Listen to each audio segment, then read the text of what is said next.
Bom dia.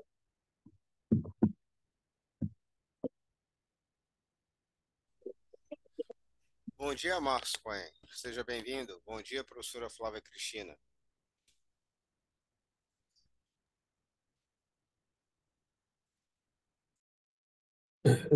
Bom dia, Cristiano.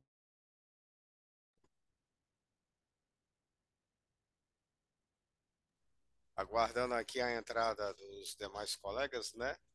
Para nós darmos início aqui, juntamente com a professora Flávia Cristina, início aqui dos nossos trabalhos. Tá bom, Marcos?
Alô, câmbio, estão me ouvindo?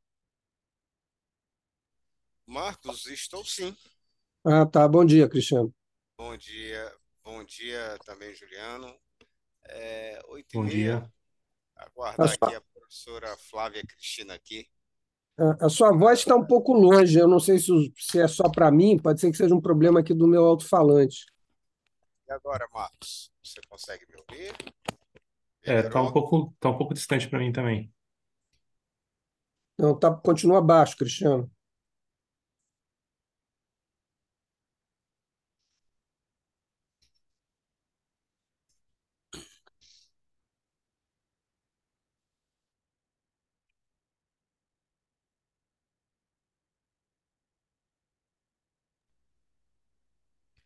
E agora, vocês conseguem me ouvir melhor?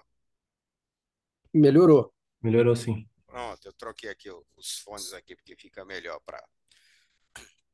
Pronto, Marcos e Juliano, aguardar aqui só a professora Flávia, que é a... e também está faltando mais uma pessoa, né? Bom, tá, o Lucas deve estar entrando, mas ele é o outro autor, é o primeiro autor do nosso artigo. Porque são três, né? Então a É, gente vai aguardar pelo menos mais uns 5 minutinhos, aí a gente já. Porque o primeiro artigo a ser apresentado é a avaliação do ciclo de vida simplificada para diferentes tecnologias, né? é. Só uma pergunta, Cristiano. Você, na verdade, é passar o vídeo, né? Ou passa o vídeo, ou se o autor quiser apresentar, lembrando daqueles 10 minutos, né? Fica a cargo. A gente sugere ou repassa o vídeo que vocês encaminharam, ou, como na outra sessão, nós fizemos, o autor queria dizer, não, eu mesmo quero explicar porque é mais rápido. Vocês ficam à vontade. É melhor a gente passar o vídeo ou vai ter alguém que vai querer fazer a apresentação? Bom dia, Patrícia. Seja bem-vinda. Eu acho particularmente, já que fizemos o vídeo, eu acho melhor passar o vídeo, porque aí já está dentro do tempo, né? Sim.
Pessoal, só aguardando aqui a professora Flávia. Eu entrei em contato aqui com ela. A sua voz ficou baixa de novo, Cristiano. Pronto, Marcos. Ah, Agora, melhorou. é, só aguardando aqui a professora Flávia para. É, o Entrei Lucas aqui disse que está entrando também. também, isso.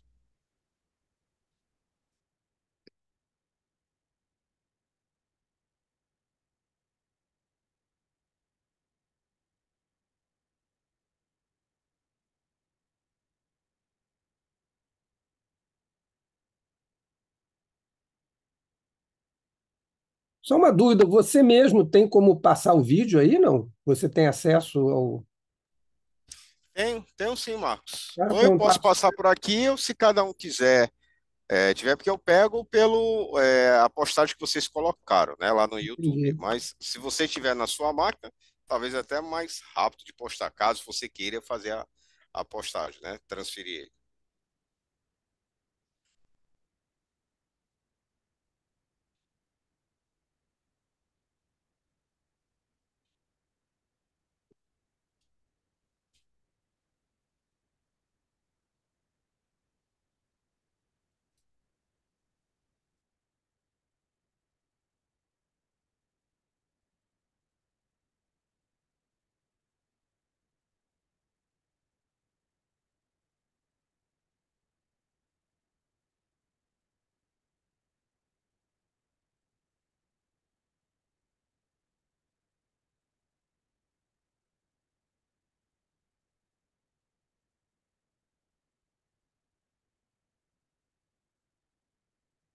Vamos lá, pessoal.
Professora Flávia, a senhora está nos ouvindo? A gente não consegue ouvir a senhora. A senhora está aparecendo sem áudio.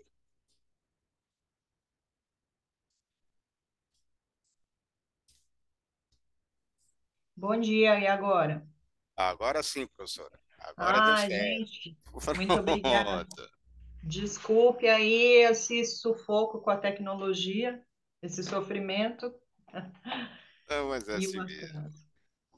Bom dia a todos, muito obrigada aí, Cristiano, pela ajuda, viu? Pronto. Estamos aqui. Eu tive que mudar de equipamento, mas agora estamos aqui.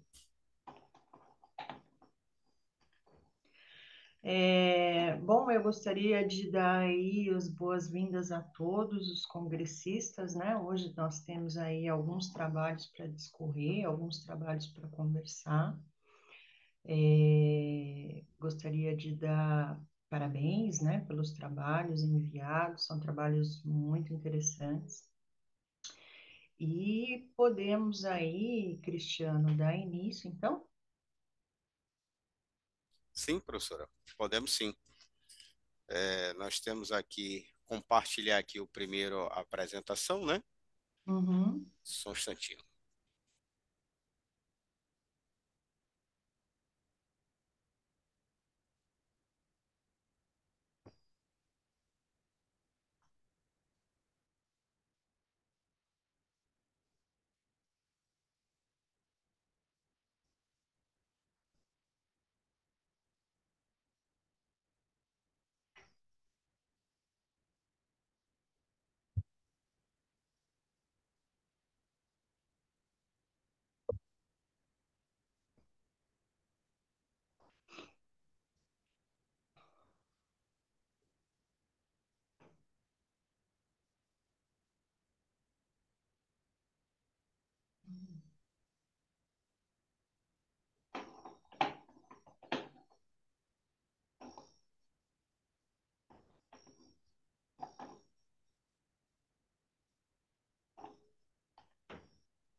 O Lucas está entrando, tá? Só que tá sem som. Tá sem som a apresentação.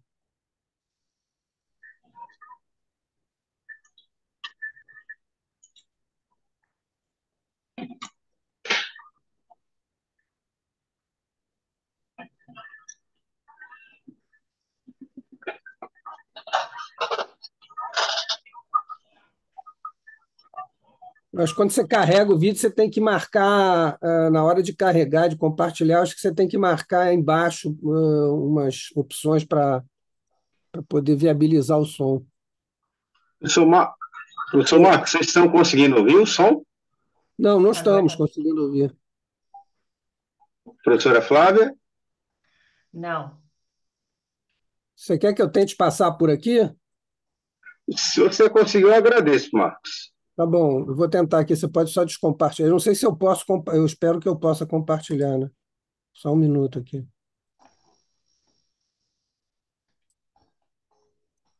Porque tem uma opção de você botar Share Sound. Eu acho que não estava marcado no seu. Deixa eu ver aqui. Vamos lá, pessoal. Estou falando do trabalho Análise do Ciclo de Vida Simplificada para Diferentes Tecnologias do Ciclo de ISO.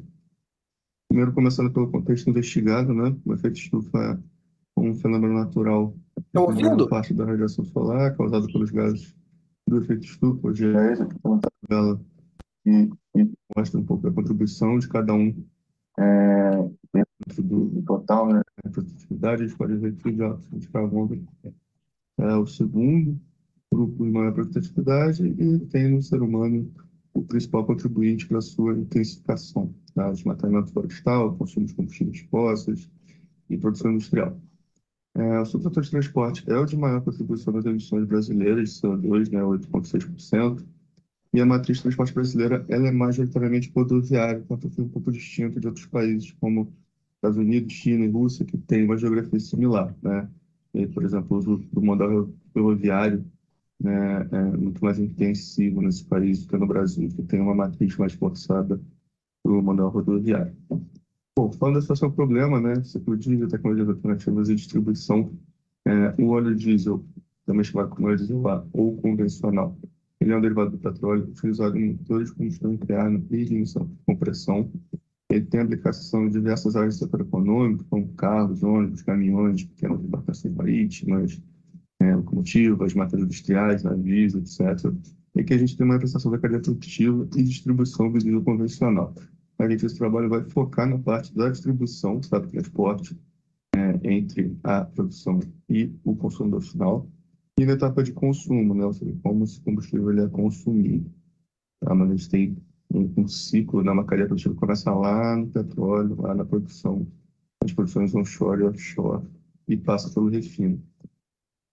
Bom, falando da alternativa 1, ao diesel convencional, é o do diesel extra, tá? Então, ele é produzido de componentes presentes em óleos vegetais de gordura animal. Ele é obtido através do processo de transesterificação, né, para que essas características se aproximem do óleo diesel derivado de petróleo, o óleo diesel convencional, e por questões de estabilidade da composição, ele é utilizado em misturas com o diesel convencional hoje. Tá? A gente já tem misturas tendo sido reguladas no passado até 12% e uma previsão de aumento desses 12% aí nos próximos anos. Para conseguir misturas maiores de biodiesel, né, do que os 15% futuro, algumas modificações dos motores seriam necessárias. A gente tem aqui a representação da cadeia produtiva do biodiesel extra, então, trilha de grãos e gordura animal. Os grãos passam pela etapa de esmagamento para gerar óleo de soja. Esse óleo ou a gordura animal eles são processados no processo de transesterificação e aí gera glicerina e biodiesel extra. Bom, outra alternativa é o HVO, que é conhecido como diesel verde. Ele é derivado de biomassa, também chamado, o grupo dele chama também de diesel renováveis. Ele é obtido através de processamento, né, da HDPs existentes nas refinarias ou em usinas de diesel verde. Então, tem moléculas de oxigênio, aromático e enxofre, então tem propriedades superiores ao biodiesel extra e ao diesel convencional, e pode ser utilizado em motores de diesel sem necessidade de mistura nem adaptações mecânicas, ao contrário do biodiesel extra. Tecnologia e regulação são bem recentes no país, então estão em ampla discussão no mercado de combustíveis. Temos como são os fluxos logísticos, né, de combustíveis derivados de petróleo, como diesel convencional e de biocombustíveis, né, como etanol, como biodiesel, como derivado de petróleo. Ele faz movimentos do litoral para o interior, enquanto o biocombustível faz o caminho contrário, né, do interior para o litoral, para os grandes postos de produção. Aqui é uma visão da situação linear de um sistema de ciclo de vida, né? A gente vai se concentrar nessa etapa de transporte e utilização ou consumo. Aqui algumas características da avaliação do ciclo de vida. Então, identificar os impactos ambientais de umas áreas relacionadas, avaliação dos potenciais de impactos ambientais associados com as trocas e liberações identificadas, a análise de trade-offs associados a produtos e processos diversos, a avaliação dos efeitos humanos e ecológicos do consumo de determinado material, a avaliação dos lançamentos ambientais de caráter local, regional e mundial, e algumas limitações, né, da avaliação do ciclo de vida, o alto consumo de recursos e a ausência ou dificuldade de obtenção de dados relevantes. Aqui é um pouco de como a gente está propondo a metodologia, né? Então, ao lado da distribuição, a gente gera fluxos logísticos através do utilizador, depois a gente emite, calcula as emissões por modal, e aí a gente consegue calcular as emissões totais de CO2 com base nos modais, tá? Aqui na etapa de consumo, a gente tem também uma visão de consumo, emissões por tecnologia, né? E emissões totais de CO2 para comparar os ganhos e perdas de cada um dos cenários. Aqui é um mapa explicativo dos fluxos disponíveis, né? Esses são os fluxos disponíveis hoje em bases públicas, então a gente precisa gerar fluxos através de otimizador de custos para verificar principalmente os fluxos rodoviários. Aqui os cenários que a gente gerou, né? Informação, então a gente tem um cenário histórico, né? É um histórico com aproximadamente 12% de biodiesel extra e o resto de diesel convencional, e aí nós geramos alguns cenários teóricos, totalmente diesel convencional, B15, que é o limite da mistura para o biodiesel extra, R15, só para a gente ter uma referência em relação ao B15, e o R100, que é possível obter, ao contrário do biodiesel que não poderia ter um D100, por exemplo. Aqui algumas informações, alguns parâmetros, né? Transporte, nós podemos ver que o polão rodoviário é o que emite mais emissões de CO2, enquanto os outros modalidades de volume têm uma emissão bem mais reduzida. Aqui é uma matriz de transporte de cada cenário que a gente rodou, de cada cenário da etapa de transporte, né? Então pode ver aqui no cenário histórico e no cenário P15, por exemplo, a gente tem mais transferência, mais uso do modal rodoviário, né? Porque ao contrário do diesel convencional, o biodiesel éster ele anda muito no interior do litoral através de caminhões, enquanto o diesel convencional ele já utiliza mais modais de grande volume que poderiam ser utilizados também pelo HVO, né? Então, esses cenários aqui, esse perfil do diesel convencional de usar modais de grande volume, ele se mantém.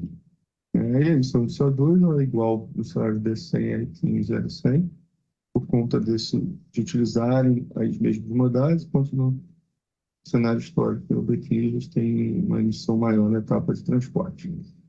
Em relação a planos de consumo, né, o diesel convencional ele é aquele que mais emite CO2, tá? Seguido pelo HVO e, por último, o biodiesel extra é o que menos emite dióxido de carbono. Aqui, em relação ao impacto de cenários de consumo, né? Então a gente tem também o cenário R100 como de melhor desempenho e o cenário D100 como de pior desempenho. Em relação ao cenário B15 e R15, pode ver que o biodiesel extra, por ter a molécula com menos emissões de CO2, ela acaba que tem um desempenho melhor nessa comparação. E aí, como conclusões, antes de qualquer combustível do ciclo de diesel reduz a emissão total de CO2 na etapa de transporte e consumo. O biodiesel extra, ele é a molécula com menor taxa de transmissão de CO2, mas possui limitação na mistura. O HVO não possui limitação no teor da mistura, e por isso o cenário R100 tem um melhor desempenho ambiental. A etapa de transporte é menos significativa que a de consumo, para biocombustíveis, tá? A gente viu que as áreas de redução são diferentes. As tecnologias em desenvolvimento como a HVO, a gente precisa acompanhar melhor esses avanços. E a análise de ciclo de vida ou avaliação de ciclo de vida foi uma metodologia adequada para avaliar o impacto de biocombustível. A análise ou avaliação de ciclo de vida simplificada, ela não absorve todas as etapas relevantes do ciclo de vida do produto, então é necessário incluir algumas etapas como matéria-prima e produção, e não foi objeto de estudo, análise de capacidade atual e estrutura de produção desses biocombustíveis.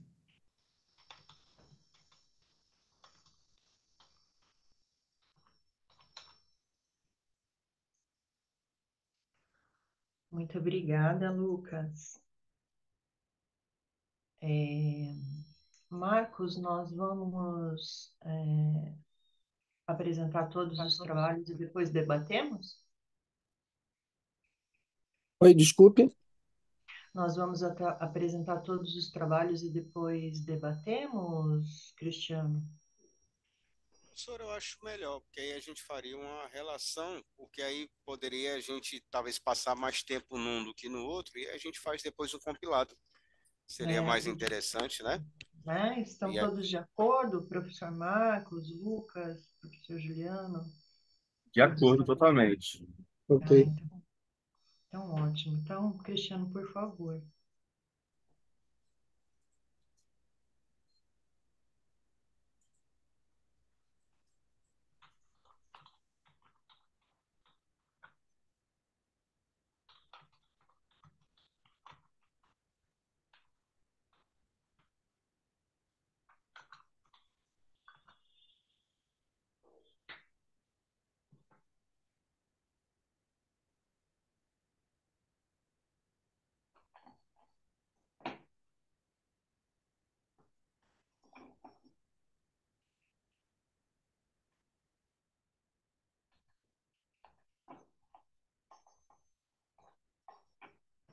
Professora Flávia, Olá. a conexão caiu? Eu acredito que não, Patrícia. Eu não estou conseguindo. Caiu tudo aqui para mim. Eu não estou conseguindo entrar mais. Eu entrei aqui pelo celular agora. Você consegue ver e nos ouvir? Não, não. É, quando você entrou, você habilitou aí o vídeo e o Sim, áudio? habilitei tudo. Eu também sofri um pouquinho para conseguir transmitir o áudio. Agora o Cristiano vai colocar a próxima apresentação. Ainda É não a tem primeira. nada na nossa tela. Aham. A primeira apresentação eu não consegui acompanhar, infelizmente, mas eu já tinha visto o vídeo de apresentação deles. Eu Entendi. consigo até contribuir, na discussão. Agora, na segunda apresentação, eu não estou conseguindo ver nada. E aqui pelo celular também não está aparecendo. Eu vou tentar acompanhar pelo celular. Na Não, não tem verdade, nenhuma apresentação ainda, né? ainda não Ah, tá, começou. tá bem. Aham. O Eu Cristiano vou teve. acompanhando aqui pelo celular, então. Ah, tá certo.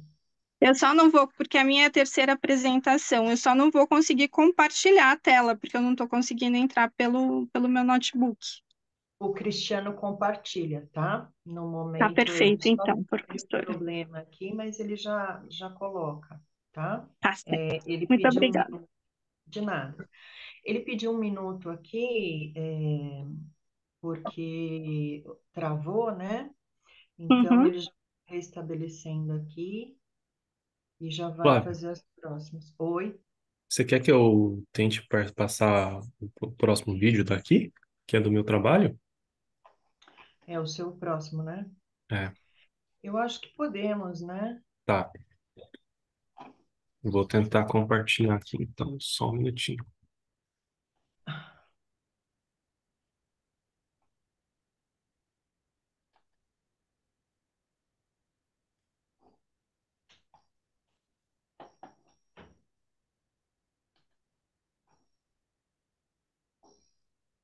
Olá, hoje a gente vai apresentar o trabalho desenvolvido pela Maíra Luci Guimarães Castro de Santana, sob minha orientação, Juliano Augusto Arce de Araújo. O título do trabalho é Viabilidade Econômica de Projeto de Geração Solar Distribuída no Estado de Minas Gerais. Esse artigo, submetido ao SEMEAD, ele é derivado do TCC, do MBA da Maíra, né, lá junto ao PSEG, da Exalc de Piracicaba, né, USP de Piracicaba. E a Maíra atua nesse segmento de geração de energia solar, e aí foi feito um estudo de caso, né, analisando a viabilidade econômica desse projeto. Então, só relembrando, a gente tem um formato um pouquinho diferente do TCC, não é um artigo científico propriamente dito, né? Então, nós fizemos algumas adaptações, mas no intuito de trazer o conhecimento até a sessão, né? Então, como que hoje está regulado, né, a geração de energia solar, né? Qual a vantagem que se tem em produzir a própria energia solar, a energia elétrica a partir da fonte da luz do sol, né? A gente tem duas possibilidades, né, aqui no Brasil em vigência.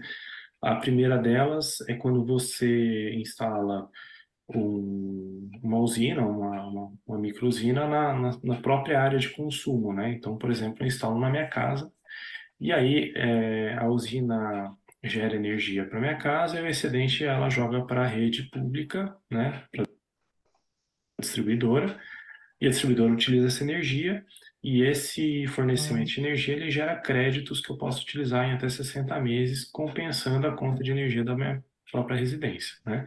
Ou a segunda modalidade, que você instala a usina em uma outra unidade, que não necessariamente é onde você mora, onde você consome energia, aí a sua usina gera energia para a distribuidora e a distribuidora faz essa compensação também de crédito, né? Ela me fornece energia, mas ela vai fazendo a compensação desses créditos, né? Aqui já tem uma explicação um pouco mais técnica, né, de como é composta a fatura de energia elétrica, né? Então, essa compensação do consumo se dá apenas na energia, né? Os encargos e custos de manutenção da rede pública a gente não consegue compensar os valores, é só no consumo mesmo, né? Mas mesmo assim, é um negócio vantajoso, né? Até do ponto de vista empírico, eu tenho uma microusina instalada na minha casa e o trabalho da Maíra está bem alinhado com o que aconteceu em casa, né? Então, a gente tem dois atestamentos aí de eficácia da pesquisa, né? O próprio estudo de caso que ela desenvolveu e eu sou testemunha de que funciona, né? E tanto é que esse mercado de geração de energia fotovoltaica, né, geração distribuída, ele tem crescido no Brasil, né? A gente vê aqui nesse gráfico que em 2021 e 2022 tem um crescimento bastante significativo, né? A partir de 2019, na verdade, você já tem um salto bem grande.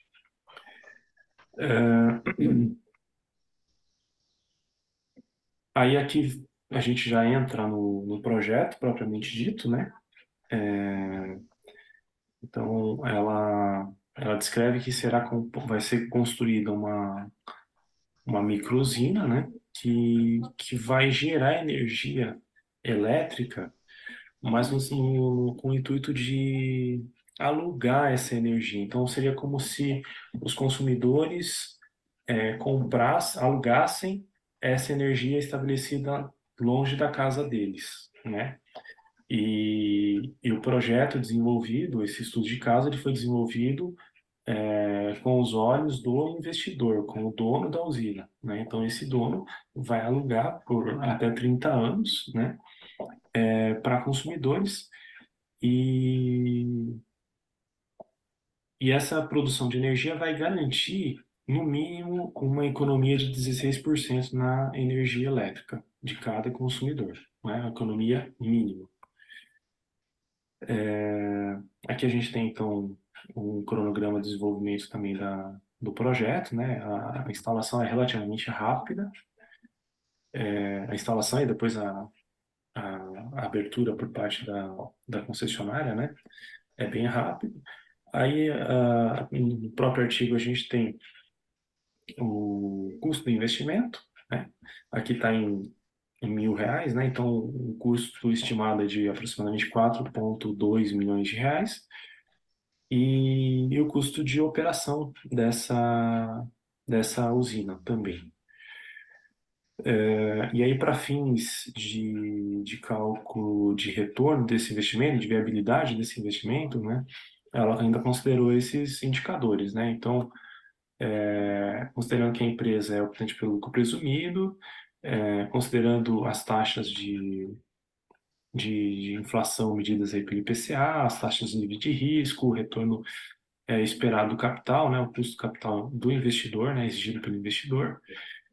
E aí, feita a projeção de receita estimada desse projeto, né, por se tratar de 30 anos, você tem um crescimento da receita, né, ao longo dos anos. E o fluxo de caixa desse projeto também, você tem um investimento inicial, né, mas com um retorno ao longo do tempo, né? E aí identificou-se então que a taxa interna de retorno para esse projeto é de 31,4%, né? O valor presente líquido desse projeto seria de 11.410.000 e o tempo de retorno, o payback, é de cerca de 4 anos, né? Então, trazendo aqui para o meu caso específico, né, da implantação da microusina na minha casa para o consumo próprio, né, naquele formatinho, eu cheguei num payback também de 4 anos. Não chegou a dar 4 anos, deu 42 meses, 43 meses mais ou menos, né? Então, é essa a pesquisa, né? É um trabalho que é bem prático, né? Mas que traz aí, joga a luz a esse setor que tem apresentado crescimento, né? E alinhado aí com temas de sustentabilidade, ele é o futuro, né? A gente vê aí países da Europa investindo pesado em energia eólica, energia fotovoltaica, então é uma energia 100% limpa, inesgotável, né? E nesse sentido que o trabalho traz as contribuições. Muito obrigado.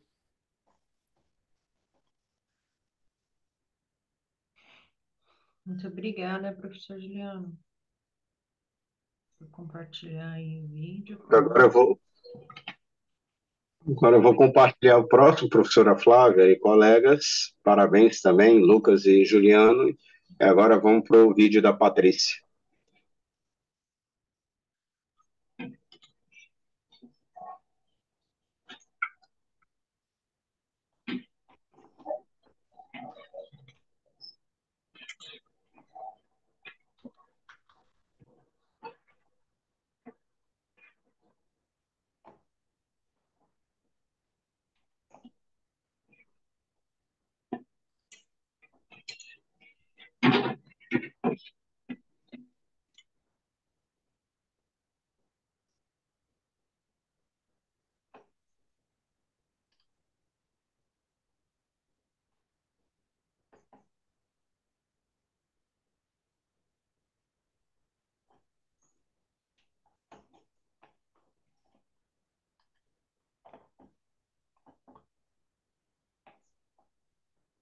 Está sem som, Cristiano. Não estamos ouvindo.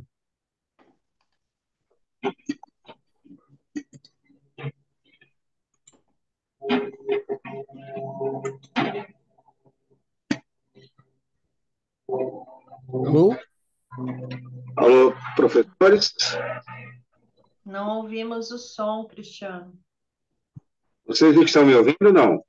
Não, Cristiano, olha só. Quando você compartilha o vídeo, antes de você dar o OK lá, aparece embaixo da janela duas opções que você tem que marcar. Uma é Share Sound e a outra, não sei, é Enhance, mas você tem que marcar as duas para que a gente possa ouvir. Então você tem que descompartilhar e recompartilhar,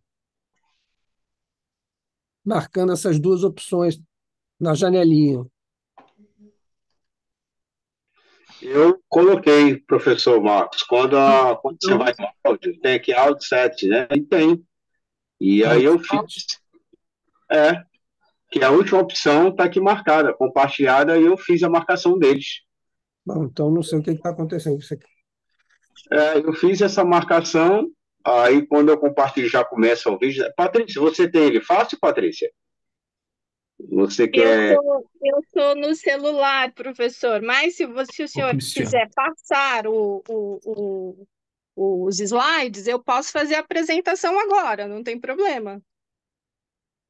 Ou se preferir, Cristiano, passa o link do vídeo aqui no chat, eu executo pelo meu aqui e compartilho. Não tem problema não. Tá bom, deixa eu só passar aqui. Porque eu fiz essa marcação conforme o professor Marcos colocou, e as outras sessões deram tudo ok. Agora, hoje está travando, eu já caí aqui 2 vezes, não sei se está vendo a internet. Deve ser a sua conexão que não está boa. Pode ser, Marcos, que até ontem estava tranquila. Eu passei agora aqui para vocês. Pode ser a conexão mesmo, porque eu já caí 2 vezes aqui já. Eu também tive problemas, professor, por aqui. Eu vou... Posso dar o play?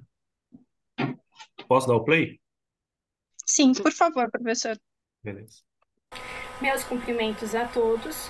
Sou Patrícia da Silva e apresentarei no CMA de 2023 o artigo Barreiras para o Desenvolvimento Sustentável da Agricultura Familiar, de minha autoria e da professora doutora Maria Laura Maclena Ferrante. A agricultura familiar é importante para o abastecimento das demandas alimentares do Brasil e de outras nações, colaborando para a segurança alimentar das populações. Dados do Censo Agropecuário de 2017 evidenciam uma diminuição no valor gerado pela produção agropecuária familiar em relação ao levantamento anterior realizado em 2006. Essa situação de retrocesso afeta negativamente um setor historicamente vulnerável. Utilizaremos neste estudo o conceito que declara que o desenvolvimento agrícola sustentável pode ser entendido como o manejo e a conservação da base dos recursos naturais e a orientação das mudanças tecnológicas de forma a assegurar o alcance e a satisfação contínua das necessidades humanas do presente e das futuras gerações. O objetivo do estudo é de identificar quais são as barreiras ao desenvolvimento sustentável da agricultura familiar e ordená-las em função de sua relevância. Com o propósito de realizar um levantamento bibliográfico inicial sobre as barreiras para o desenvolvimento sustentável da agricultura familiar, foi conduzida uma revisão sistemática na base de dados do Google Escolar no período de 2017 a 2021. Foi desenvolvida uma estratégia de busca para identificar a literatura relevante para o estudo, levando em consideração uma abordagem de revisão abrangente após a definição da questão de pesquisa. Os termos de busca utilizados foram barreiras, desenvolvimento sustentável, agricultura e familiar. A partir dessa busca foram identificadas 76 publicações diretamente relacionadas ao termo barreira, das quais apenas os artigos foram analisados.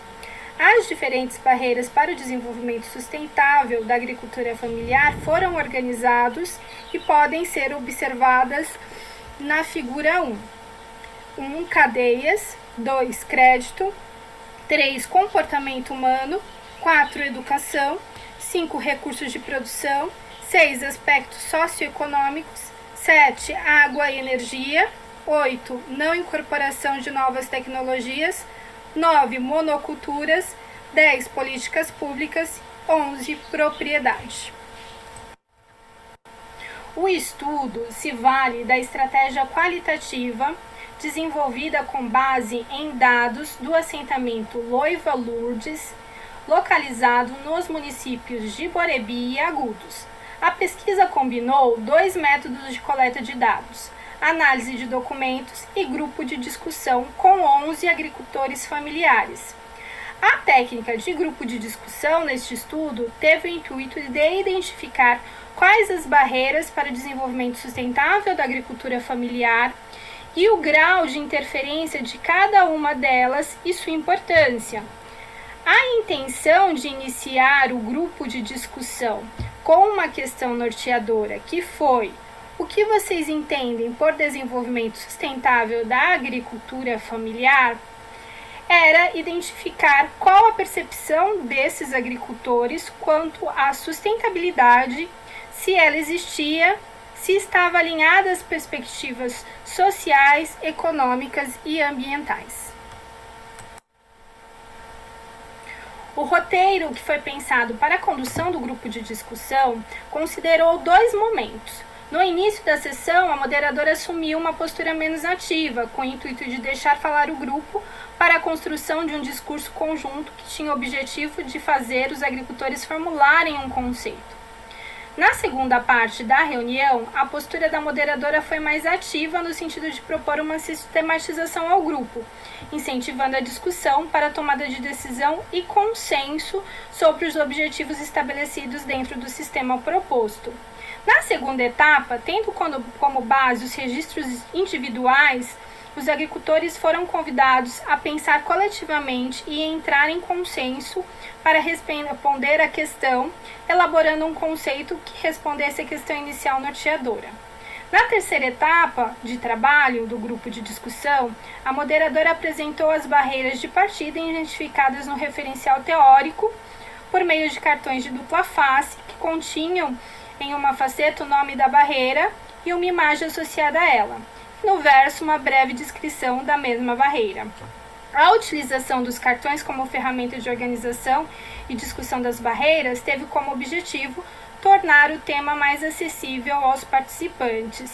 Esses cartões podem ser observados na figura 1 dessa apresentação.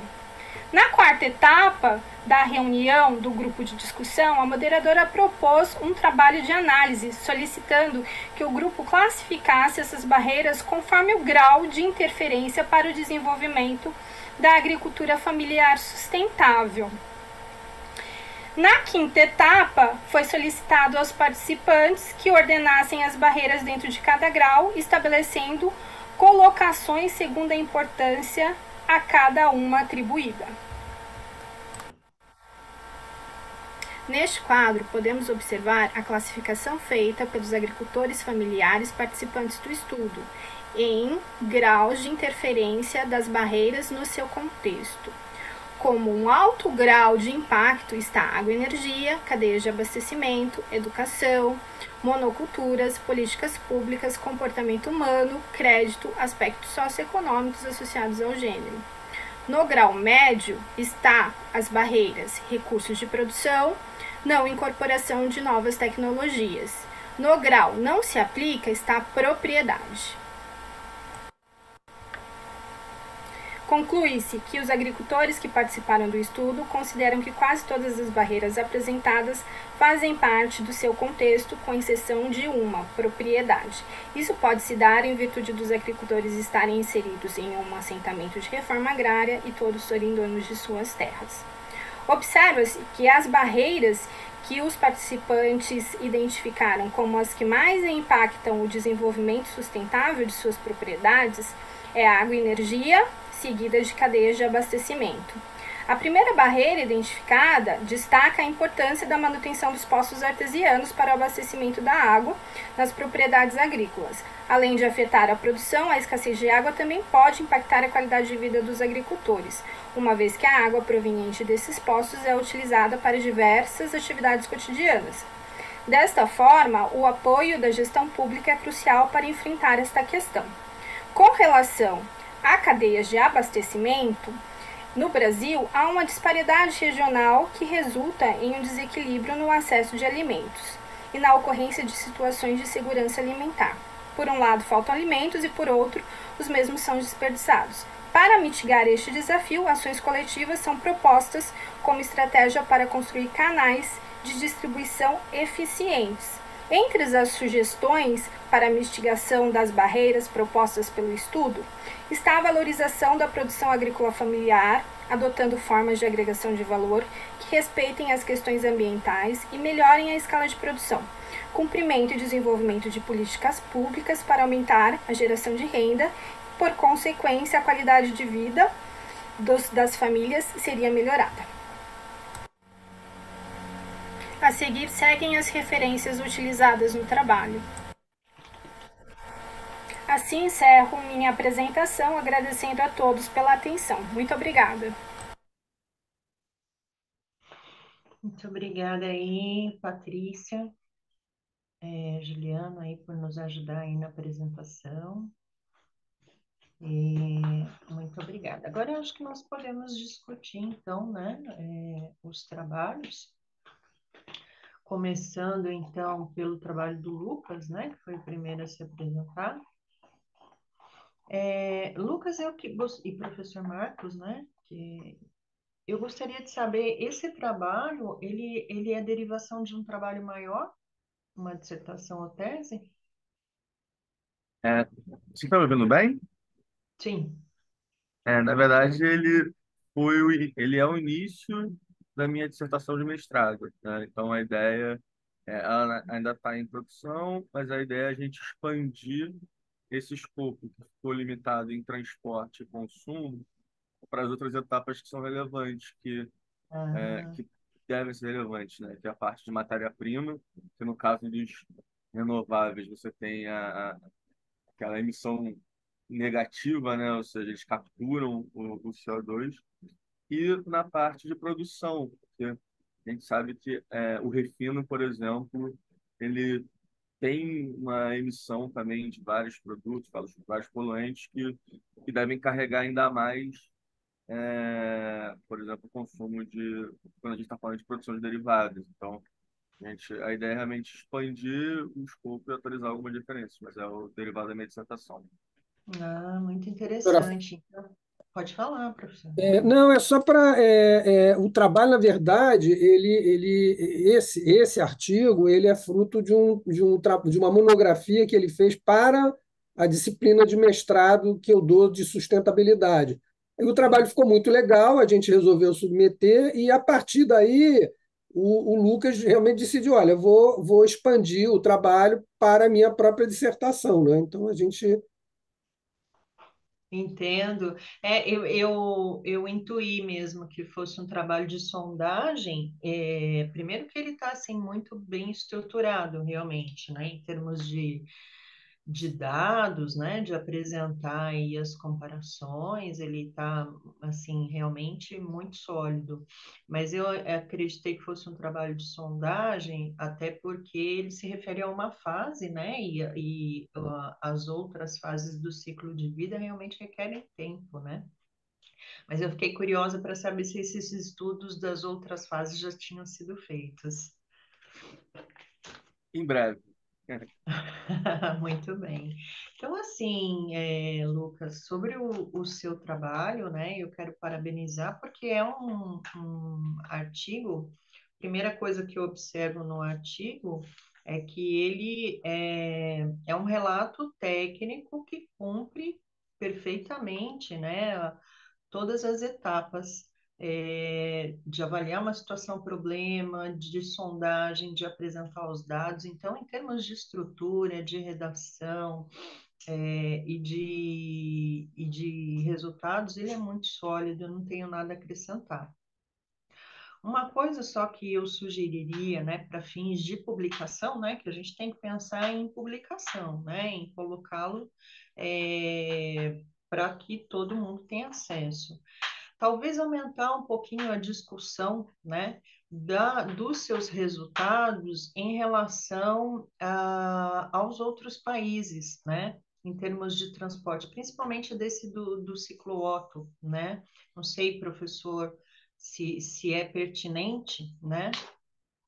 Mas talvez para aumentar um pouco a discussão e principalmente as considerações finais, para você tratar esses dados com comparações assim mais táteis, sabe, para o leitor. Até porque você apresenta informações que são muito interessantes, porque a gente tem um déficit aqui, né, em relação ao que se compara, ao que se produz nos países, ao que se utiliza nos países desenvolvidos. Então, seria interessante discutir isso e até mesmo, né, não sei, aí vocês podem avaliar. Talvez até mesmo pensar num perfil, nas consequências disso, dessa diferença, sabe? Ambientalmente, socialmente, isso é muito trabalhado na literatura, mas pelo menos sinalizar quais são as diferenças que isso nos traz aqui, socialmente e ambientalmente. Não, Cristiano, eu acrescentaria que essa visão de fora ela é super importante, porque não existe uma solução global, né? Existem contextos muito específicos de cada país, então e existem restrições também de cada país, né? Então, às vezes claro. a solução com melhor desempenho, ela não é factível por questões de capacidade, por questões tecnológicas. Então, isso realmente faz sentido. Vou até anotar aqui para a gente usar isso para dissertação. É porque é lógico, né, que nos países onde, né, nós temos esse perfil mais desenvolvido, a gente vai ter um aporte tecnológico muito mais, aporte de recurso, aporte de desenvolvimento, coisas que você tem razão, aqui nós não temos. Mas eu imagino que assim, né, o seu paper, além de documentar, né, documentar fatos, ele vai poder instigar também uma discussão, né? Ele vai poder sinalizar caminhos. Olha, esses são os fatos aí, tem que pensar nisso também. Já tem esse exemplo, já tem esse caminho, o que será que precisa para isso? Então, sinalizar, né? Talvez você não precise se aprofundar, mas sinalizar, eu acho que pode enriquecer, né, o seu trabalho.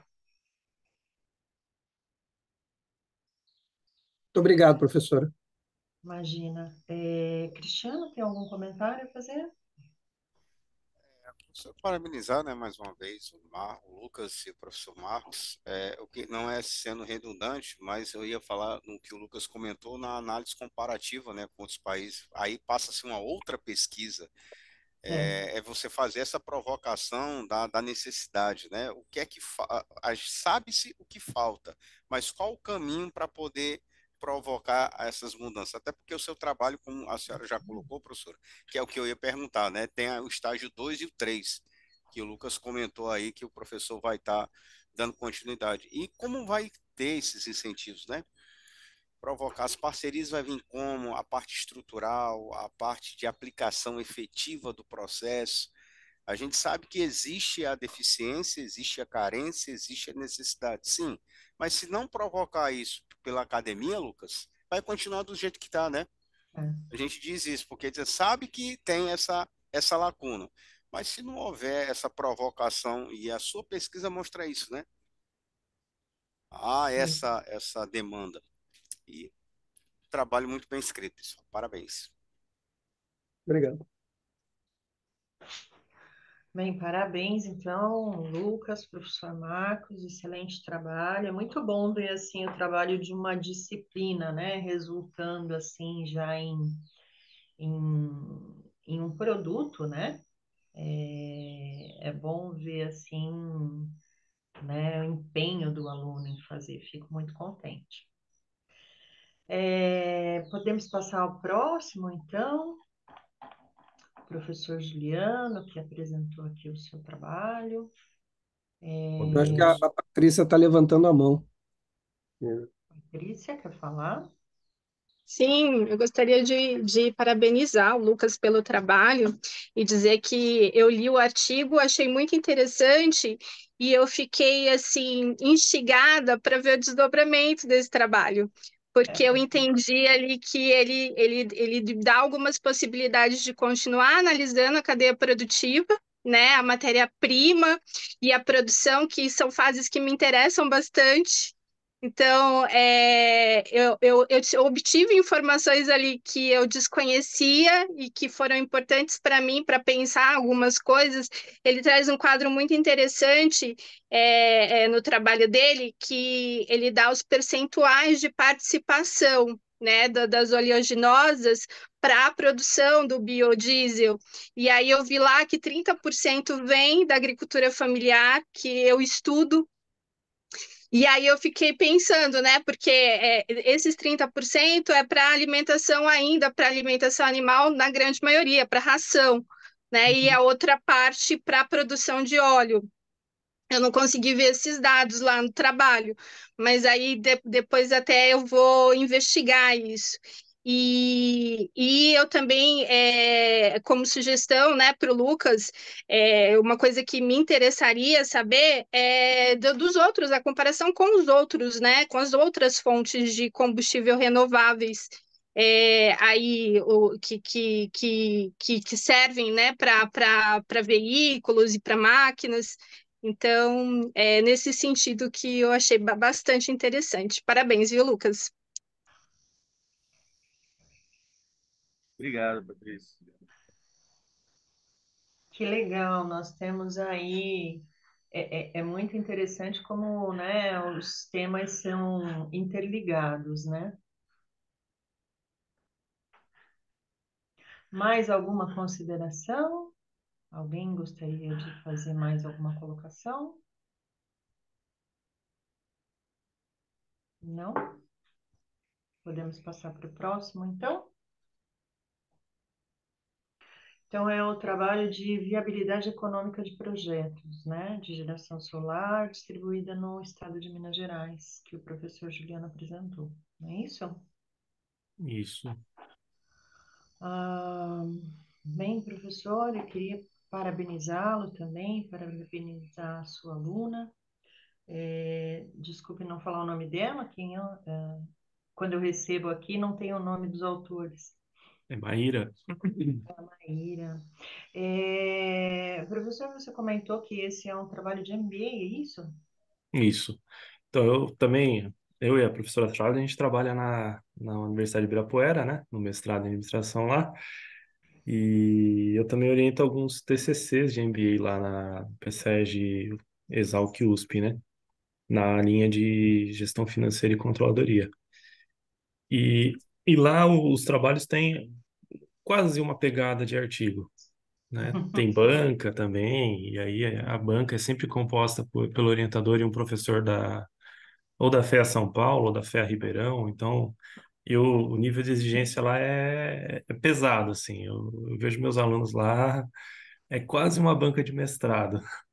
Olha, E aí a gente tenta trazer os trabalhos para esse formato de artigo científico, né? Para participar de congressos, né? Trazer as ideias a discutir nos eventos e posteriormente também publicar em alguns journals aí da área, né? De finanças. E essa turma especial a gente conseguiu produzir 3 trabalhos que falam de finanças, né? Mas ligados a questões socioambientais, ou envolvendo ESG, ou, nesse caso, né, envolvendo energia limpa, né? 100% limpa. E foi bem interessante, porque... E ficou bem alinhadinho, né? Eu aqui em 2021, a gente fez a instalação de uma usina aqui em casa, e aí eu, como bom contador que sou, eu fui fazer o tempo analisar o payback, né? Eu falei, vou fazer um investimento desse aí e vamos ver como é que é o retorno, né? E na época acho que deu em torno de 43 meses, alguma coisa, 42, alguma coisa. E bateu, né? Com o cálculo que foi feito aí pela... A Maíra, ela levou em consideração muito mais dados do que eu, né? Eu fiz um payback de papel de pão, né? Ela levou no rigor científico. Mas bate, é interessante. E essa modalidade, né, de vender a energia, né? Então você monta uma usina e loca a capacidade de produção da usina para consumidores, para que eles abatam no consumo mensal da conta deles, né? E é uma oportunidade de investimento também, né? sim, sem dúvida, sem dúvida. A minha primeira colocação é parabenizar, porque participar, né, gerar esse nível de trabalho, né, de um MBA, não pela qualidade do MBA, né, não é por isso que eu estou falando, mas é porque o aluno de MBA, ele tem um propósito bastante claro, né, que é buscar ferramentas para aplicar na prática. Eles Uhum. estão interessados nisso, né? E aí, extrair um artigo científico de um aluno que está interessado em ferramentas para aplicar no dia a dia é realmente um feito notável. E eu acho isso muito positivo, porque uma coisa assim, uma aquisição é mostrar, né, para eles geralmente, realmente a outra possibilidade, né, a possibilidade científica, que além de obter a ferramenta, né, além de ter outras interpretações, né, para o seu trabalho, eles também vão ter uma possibilidade de seguir academicamente. Então, eu acho isso fantástico. Em relação ao trabalho, eu queria dar, né, realmente parabenizar, porque é um trabalho também muito consistente, né, bastante sólido, é apresentado, né, o investimento, né, e todas as fases, né, de retorno e todos os indicadores realmente relevantes para isso. E aí a minha consideração vai no sentido que eu comentei com o primeiro trabalho, né? A gente tem que pensar em publicação, né? E em termos de publicação, eu acredito que nós devemos expandir a discussão, né? Eu acho que a gente tem que trazer a discussão com situações assim sociais, com situações ambientais, mas neste caso especificamente, eu acredito que enriqueceria bastante a discussão comparar esse empreendimento, né, de uma usina para revender com esse fato mesmo, porque pode ser no papel de pão, mas você tem dados, né? E aí comparar, né, esse payback para um investimento de um porte, né, significativo para uma solução, né, doméstica, eu acho que enriquece bastante. E aí uma outra coisa que talvez, né, não sei, aí vocês podem avaliar, seria discutir em termos sociais e ambientais, porque a gente infelizmente vive assim, né, altos e baixos aqui. Então, 43 meses pode acontecer muita coisa, né? Então, assim, em termos de tendência, né? Quais são Uhum. as tendências do mercado, né? Parece que está entrando dinheiro, parece que está fugindo investidor. Então, é o momento, não é o momento? Será que é seguro nos próximos meses, né? Fazer esse tipo de investimento? Então, eu vejo esses pontos, né? Utilizar esse exemplo menor para contrastar, que eu acho que enriqueceria muito, e sinalizar aí as tendências dos próximos, do tempo, né, que leva Uhum. para retornar, sinalizar a tendência financeira nos próximos meses. Legal, professora. Muito obrigado pelas considerações. Levaremos em conta antes de tentar publicar o artigo, que não vai parar aqui, não. A gente tem que levar para frente. Nossa, ali está muito bom, né? É uma pena deixar, mas realmente eu acho que tem muito potencial. Não, legal. Obrigado, professora. Bem, Cristiano, colegas, mais alguma consideração? Juliano, só para não sendo redundante, né? Quando a gente tem alguns estudos também que eu tenho feito na parte de energia, e no início, quando vocês fizeram a pesquisa, vocês falam lá da necessidade, aí cita inclusive da energia eólica, vocês fazem um arcabouço. No início, quando se falou em energia solar, se projetavam de 6 a 10 anos o retorno, e vocês estão provando que em menos de 4 tem esse retorno, né? Por mais que vocês façam, como você falou, foi ali uma análise meio de papel de pão, mas foi feita uma análise, e foi provado que dá para fazer.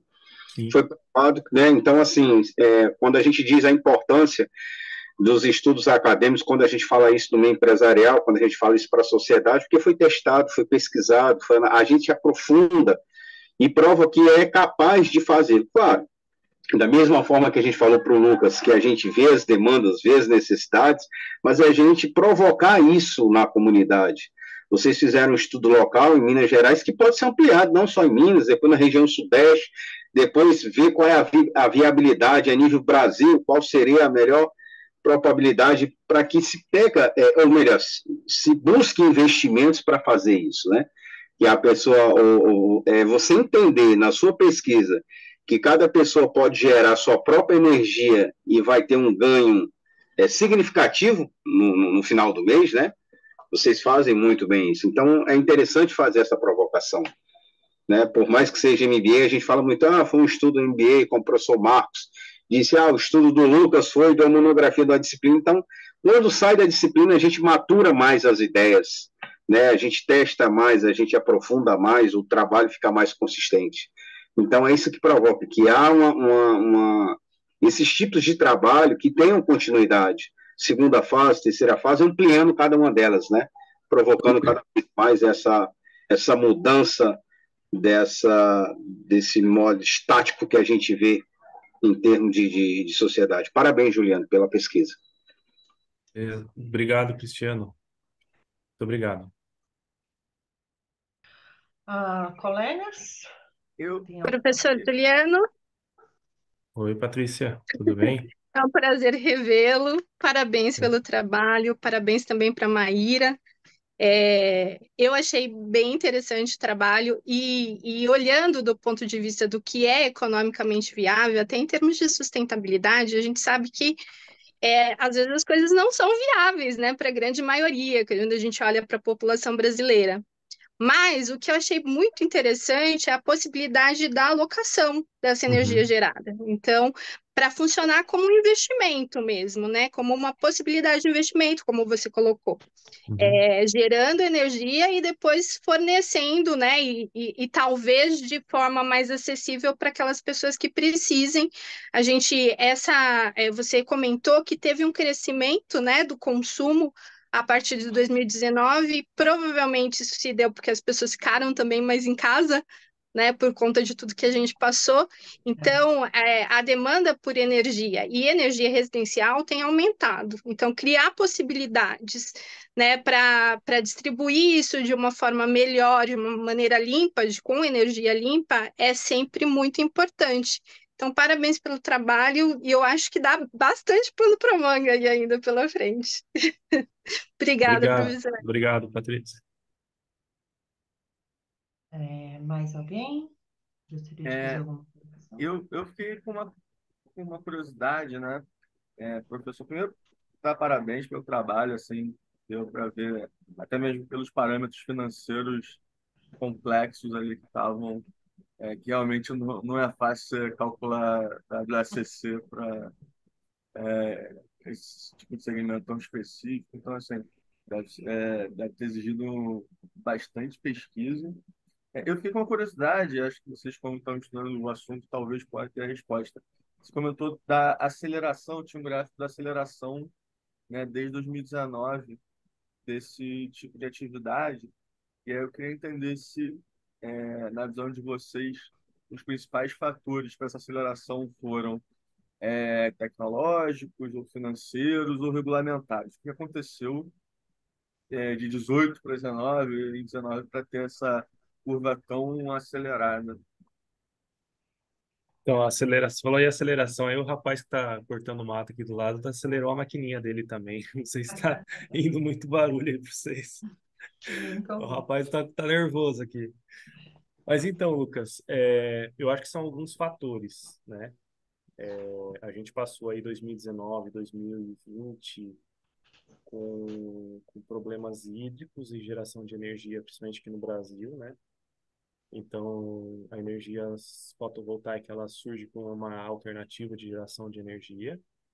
Eu acho que um fator que viabilizou esse crescimento também foi o barateamento do custo de aquisição das usinas, né? Então, as placas de energia elas têm apresentado queda no preço e paralelo a isso, algumas instituições financeiras criaram linhas de crédito para financiar esse investimento também, né? Aqui na minha casa, por exemplo, eu fiz com o financiamento do Sicredi, que é uma cooperativa de crédito, né? Então, capital barato, né? Está considerado no meu papel de pão, considerei os juros também que eu estou pagando no financiamento, mas então acho que esses fatores contribuíram para esse crescimento, né? E eu acho também, né? A gente aí é um sentimento, né? Não sei se a gente conseguiria medir isso para ter uma conclusão mais científica, mas a conscientização das pessoas também, né? De buscarem energias renováveis, energias limpas, né? E eu acho que faz um ponto que eu brinco, né? Que acho que uma das últimas reuniões que a gente teve lá no mestrado da Ibirapuera, a gente tem a linha de sustentabilidade, né? E a professora Laura, que é coautora da Patrícia, ela comentou que contador era uma das profissões que menos se preocupava com a sustentabilidade. Eu falei, opa, Laura, calma aí. Eu tô fora desse. Eu sou outlier dessa pesquisa, então, porque em casa tem energia fotovoltaica, o meu carro na época era um carro híbrido, né? Então, assim, eu busco fontes renováveis de energia e eu tô preocupado com a sustentabilidade, sim. Me tira dessa lista aí, né? Mas eu acho que é isso, Lucas. Eu acho que esses fatores contribuem aí para esse aumento, né? E o fato, né, assim, A placa de energia solar, segundo o vendedor, dura 10 anos. Então, eu tenho 4 anos aí de payback e tenho 6 anos de lucro, entre aspas, né? 6 anos que, de fato, eu vou deixar de pagar a conta de energia elétrica, né? Então, você está falando aí de 60 para 40. Eu acho que é um número atrativo para você fazer um investimento e, do ponto de vista financeiro, né? Essa conta eu levei esse dado eu levei em conta também quando eu decidi fazer um investimento. Muito interessante. Mais alguma colocação? Podemos seguir, então, para o último, então, que é o trabalho da Patrícia, Barreiras para o Desenvolvimento Sustentável da Agricultura Familiar. Bom, Patrícia, parabéns aí pelo seu trabalho, professora Laura. Eu queria comentar aqui trabalhos envolvendo a agricultura familiar também são extremamente necessários, né? E principalmente porque enfrenta tantas dificuldades, né, para a produção, tão pouco auxílio, e também nesse ponto porque se trata de assentamentos, né? E aí, tocando nesse ponto, eu gostaria que você comentasse um pouco, né, que você contasse um pouco por que é exatamente esse assentamento nesses municípios aqui de Agudos, né? Você mora nessa região? Foi difícil fazer, porque é um pouco distante, né? Como é que... Então, na verdade, eu convivo muito com essa comunidade rural, porque os meus pais moram em Borebi, entendi. que é uma das cidades onde o assentamento está localizado. Mas Uhum. não foi por isso que eu escolhi. É claro que também foi um dos aspectos que eu analisei, né, quando eu pensei no tema do trabalho. Mas este assentamento, ele tem um caso muito particular, porque ele está numa região boa, pensando em escoamento de produção. E mesmo assim ele não consegue se desenvolver. Ele não é um assentamento recente, é um assentamento já de anos e que tem alguma estrutura, mas que mesmo assim não consegue chegar a toda a sua potencialidade de produção. Então, isso me chamou a atenção. E aí eu quis investigar o que estava acontecendo ali. A gente sabe que a agricultura familiar encontra muitos problemas, né? Então, eu quis partir de uma revisão de literatura para identificar quais seriam essas barreiras de partida, mas eu queria escutar o que estava acontecendo de fato, né, no campo. E aí eu tive algumas surpresas quando eu cheguei lá, né, para aplicar a pesquisa, porque, por exemplo, a primeira grande barreira que eles colocam é a questão da água e energia, que era uma coisa que eu já considerava que estava superado ali, né? E eu vi que não, que eles têm poços artesianos, mas muitos deles estão sucateados, né? Sem manutenção, eles não conseguem utilizar, acabam dependendo da água que vem da prefeitura por meio de carros-pipa. Então, isso foi uma grande surpresa. Então, por mais que a gente investigue na literatura, é preciso ir a campo para entender o que de fato está acontecendo. E cada comunidade, né, cada assentamento, ele vai estar inserido em um contexto muito particular, né?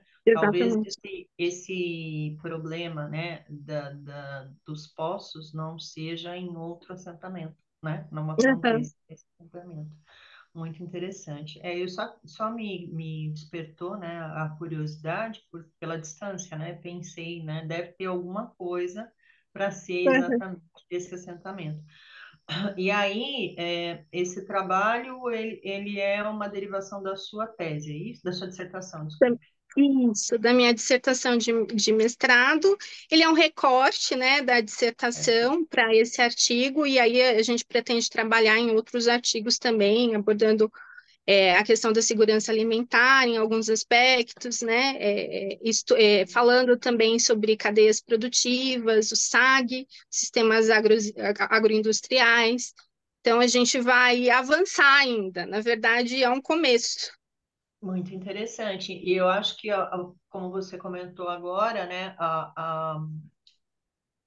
o bloqueio no escoamento é um ponto também bastante interessante a ser tratado, né? Porque isso gera um gargalo na cadeia, né? Um estrangulamento na cadeia. Bom, em relação ao trabalho, eu gostaria de comentar que é uma coisa bastante interessante no seu trabalho, né? Um ponto muito positivo é que ele proporciona uma leitura fluida, né? Então, isso é muito gostoso, né? É muito válido num trabalho qualitativo, que é a metodologia lógica adequada para esse tipo de pesquisa, mas muitas vezes a leitura é truncada, é difícil, então parabéns porque o seu trabalho está muito bem estruturado.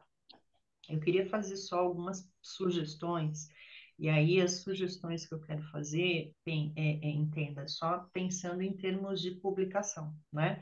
Quando a gente manda um artigo para publicação, fica aquele negócio, né? Vai e volta eternamente. Então a gente tem que procurar pular as etapas e adivinhar, né?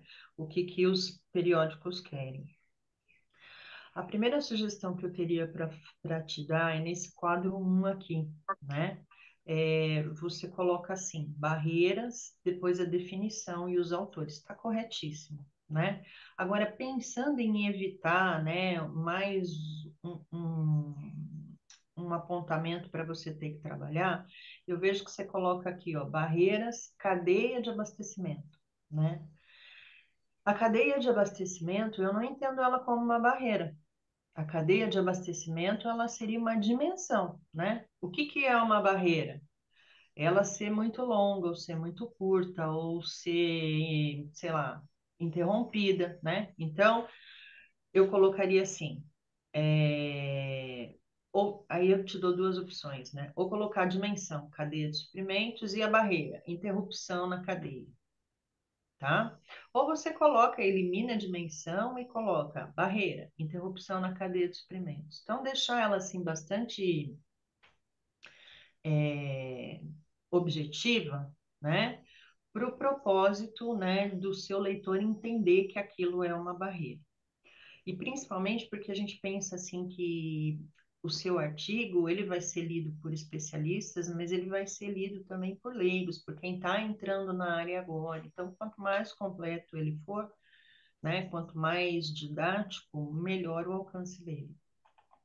E aí, uma outra coisa que eu também gostaria de sugerir é que você fizesse, eu vi que você fez quadros, você colocou aqui os recortes, né, das falas, né, dos entrevistados, e isso é excelente, mas eu penso que um quadro com a interpretação dos entrevistados sobre o que é aquela barreira, e você tem esse material que você deve ter começado por aí, talvez enriquecesse bastante o seu artigo também, né? Então, começar lá, né, caracterizando as barreiras, então você tem elas na literatura.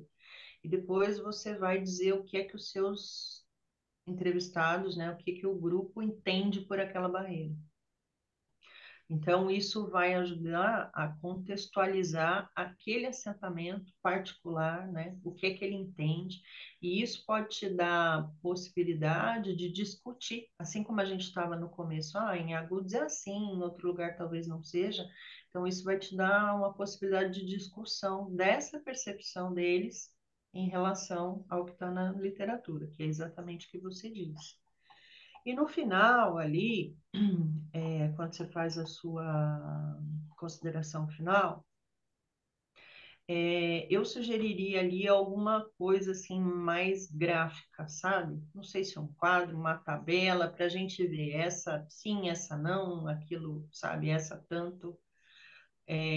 Não que o texto não seja suficiente, mas eu acho que também eu não sei, eu gosto de tabela, de quadro, eu vou lá, vejo, depois volto no texto, então é por isso que eu sempre sugiro tabela. Mas eu acho que enriquece também nesse caso para você sumarizar a importância, né? Você sumarizar o dado. E pensa também que essas informações, então, para qual utilidade de eu colocar aqui um elemento sumarizado? De repente ele pode ser utilizado em outro trabalho, né? Um outro trabalho pode estar falando sobre isso e adaptar os seus dados sumarizados. Então, a gente tem que pensar novamente, né, em escrever para especialistas, para leigos, né, para que o nosso texto chegue no maior público possível. Mas, no mais, eu gostaria de parabenizar aí, parabéns, é um trabalho bastante interessante. Eu tenho certeza aí que vai alcançar ainda bastante pessoas, tá bem? Obrigada, professora. Obrigada pelas sugestões. Cristiano?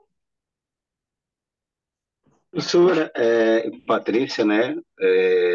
Interessante o trabalho da Patrícia, com uma coisa que chama a atenção, e a senhora comentou, professor, é que o tempo passa, né, Patrícia, e as necessidades continuam as mesmas, né? A gente imagina que com a evolução do processo, com a caminhada enfim, para não ser extensivo, mas entra ano e sai ano e os problemas continuam do mesmo jeito.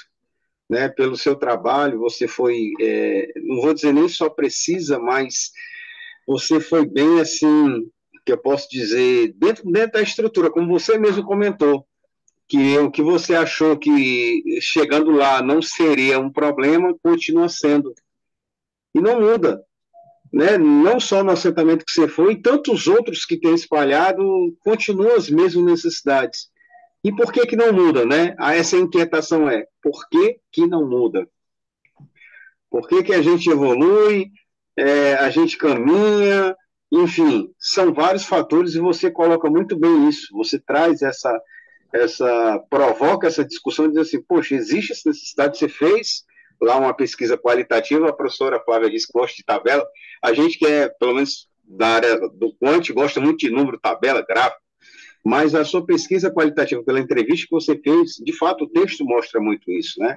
Tem um framework bem desenhado da forma como você colocou, e aí o que eu ia perguntar, você já respondeu, que isso aí já é um recorte da sua dissertação, porque a gente falta aquele algo mais. Sim, você fez uma parte, cadê o outro, né? Cadê as outras partes?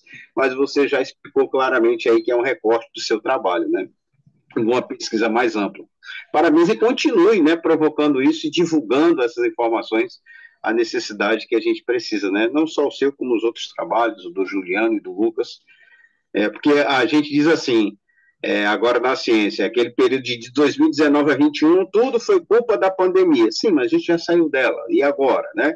A gente está ainda botando como culpa a pandemia? Sim, eu entendo, não estou dizendo que não teve. Várias coisas deixaram de ser feitas porque a pandemia impossibilitou. Mas antes já não se fazia. Né? Então, a gente não pode colocar só 2019 e 2021 como um fator de exceção se antes não tinha. E depois continua não tendo. Enfim, a gente provocar essas discussões na academia. Parabéns, Patrícia, pelo seu trabalho. Muito bom. Obrigada, Cristiano. Muito obrigada. Colegas, mais alguém gostaria de fazer alguma colocação? Professora Flávia, eu só gostaria de fazer um comentário.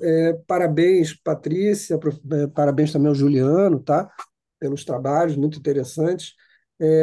Patrícia, dois comentários aqui, né? No caso, você menciona também o crédito, né, como uma das barreiras, né? E aí também, aí a minha colocação é também até muito parecida com a da professora Flávia. Você menciona na revisão da literatura, que está muito bem feita, a dificuldade de acesso ao crédito como uma das barreiras. Só que lá na sua tabela de resultados, você só menciona crédito, e no próprio texto você não deixa muito claro se você realmente encontrou essa mesma dificuldade lá no assentamento ou não. Né? Seria interessante, para fins de uma publicação, você esmiuçar um pouco mais aí essa questão do crédito, que ela é muito importante. E aí, te dando uma outra informação, eu tenho um doutorando que está trabalhando exatamente com questão de agricultura familiar sustentável. Então, eu posso depois até te passar, se você tiver interesse, os artigos. Ele já produziu aí 2 artigos, também muito iniciais ainda, sobre uma análise, na verdade, é uma tentativa de criar clusters, né? Criar uma taxonomia de estratégias da agricultura familiar nos estados. Então, a gente já analisou o estado do Rio de Janeiro, o estado do Rio Grande do Sul, provavelmente São Paulo vai ser o próximo, porque a gente tem acesso a uma base de dados muito grande do próprio governo. E uma das coisas interessantes, né, um dos artigos foi apresentado no SEMEAD, e o outro, recentemente, inclusive, foi premiado no SINGEP como melhor artigo de sustentabilidade, que é o sobre o Rio Grande do Sul. Então, os trabalhos também legaizinhos, são mais quantitativos. Mas o que eu recomendo é você dar uma olhada na questão quando ele fala de PRONAF, né?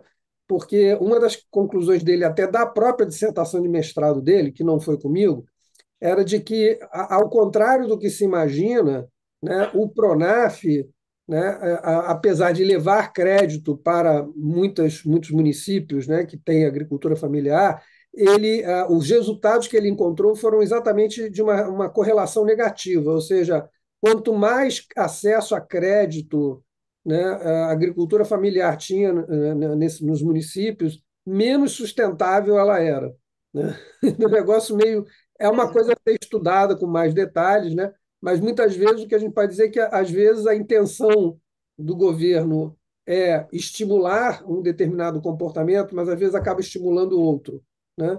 Então, é só para a gente também ter às vezes, ter acesso ao crédito pode É. ter o resultado diferente daquele que se espera, né? Que seria melhorar e incentivar a agricultura familiar sustentável, tá? Então, se você tiver depois interesse, eu vou te deixar aqui o meu e-mail no chat, aí se você quiser você pode também mandar um e-mail e aí eu tento te encaminhar o trabalho do Frederico. Tá? Deixa eu só... O que faz muito sentido, né, professor? Porque se o crédito for concedido, mas eles não tiverem uma educação financeira, né, para utilizar e pensando nas muitas necessidades que eles têm, né, é compreensível, né, que não seja sustentável, né? Muitas vezes o crédito ele é muito utilizado para que você aumente a produtividade, né? O foco muito é aumentar a produtividade, mas muitas vezes esse aumento da produtividade é buscado sem uma preocupação com a questão da sustentabilidade. Então, você aumenta a produção, mas para aumentar a produção, por exemplo, você tem que usar mais pesticida, e muitas vezes esse crédito é usado para a compra de pesticida. Então, quer dizer, se o objetivo é também fomentar uma agricultura mais sustentável, você tem que talvez ter alguns critérios na hora de fornecer esse crédito, né? Ou pelo menos monitorar o que está sendo feito com o dinheiro, né? Exato.